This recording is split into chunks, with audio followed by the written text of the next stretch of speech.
personal policy review. What we found out is that when we're sitting with clients, they might have a policy already in place. And so we're going to need to help review that policy for them, because 9 times out of 10, or 10 times out of 10, their agent that originally wrote that policy has not come out to review it for them. So that's going to be part of what we learn in this step. And the best way we found out is to review our own personal policies. And that helps us understand our products better. What we're going to ask you to do is to pull out your own personal policy if you currently have one. If you don't have one, what we're going to do is look at a policy that you can put in place for yourself and for your family. Because if you don't have one, likely you're going to need one. We don't care what kind of product you write, no matter how big the face amount is or whatever, but just to have something in place, because I'm going to hit on these key points on the reasons why. And it just makes sense for credibility reasons. I mean, if you owned a BMW dealership, why would you want to be driving around in a Lexus, right? If you owned a sub shop, you would want to eat your subs. You wouldn't want to go down the street to Subway or Jimmy John's or something else, right? So it just makes sense. It makes great business sense. And we're in business, and we're in the business of credibility and making money and helping families out. So what we've learned is the best way to learn this skill is to review your own current policy and put something in place so that you can learn the EAP process, which we're going to go through in the next modules here.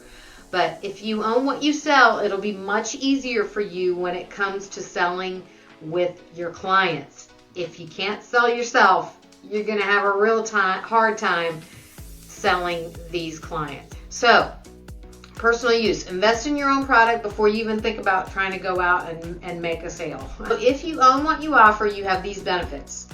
I mentioned one already. Higher credibility. It gives you credibility. Your clients are going to ask what you have in place. They're going to ask you what you think. So you can stand up and say, hey, I have the moral authority because this is what I have. And you can even bring your policy with you and you can show them, this is what I have. This is one of our great carriers. We have so many that we represent, and I'm going to find the best one for you. Higher credibility. More comfortable asking other people to buy if you've already bought something, right? You're more comfortable. You internally and outwardly feel more comfortable and confident when you own what you sell. The next one is you learn faster. I mentioned that before. You're going to learn this process faster by going through it on yourself first before you go sit with clients. And you have more belief in the products and in the system when you run through it with yourself. Integrity, again, the credibility, knowing and believing and investing in what you offer. It gives you credibility, it gives you integrity, it gives you moral authority about what you're doing.